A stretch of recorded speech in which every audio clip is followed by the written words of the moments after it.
ไปแล้วเนี่ยดูนี้ใช้ได้ไอ้เย็นนี่ไอ้ไม่ตึงเลยพี่ชิมหมดแล้วน้องพ่อ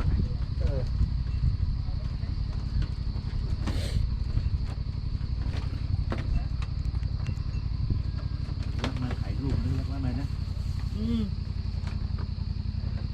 เดี๋ยวไข่จะมีสุกมันเขาเอาไข่ลงกระทะก่อนที่ผมเห็นเขาทำนะผมไม่ได้ต่อที่นะแต่ผมเห็นเขาทำนะก็ตีไข่ลงกระทะก่อนไข่ลงก้นก่อนนะอันนี้คนเราไปพร้อมอยู่นั้น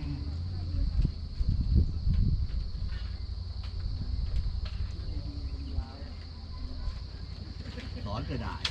แม่โว้ยหลังนู้นเว้ยมันล่อทุนเดียวอยู่ล่างนู่นเนาะดีเกินอ่ะนะนู่นมันไปปลูกไงมันไปล่อมันก็ไปปลูกกระต๊อบอยู่ล่างไงใครพวกทำไร่ทำนานี่ไงทำข้าวโพดนี่ไง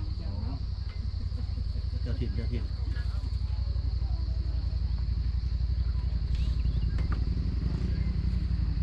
แกมเบิลแล้วครับอุ้ยกินได้แล้วพี่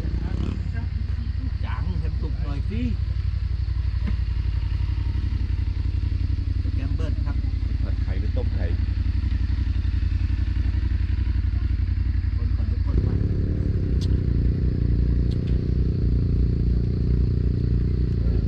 หักไม่ได้นะ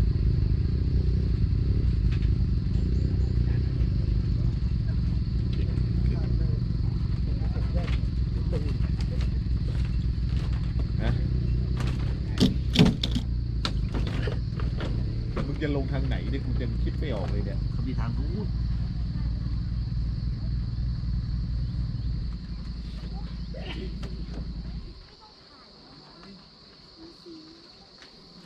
เสีย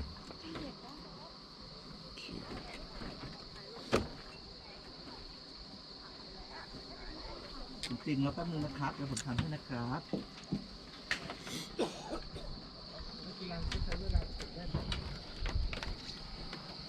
นี่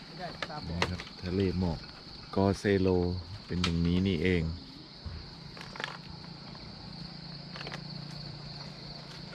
บรรยากาศจริงสวยมากนะครับสวยมากจริงสวยจริงสวยมาก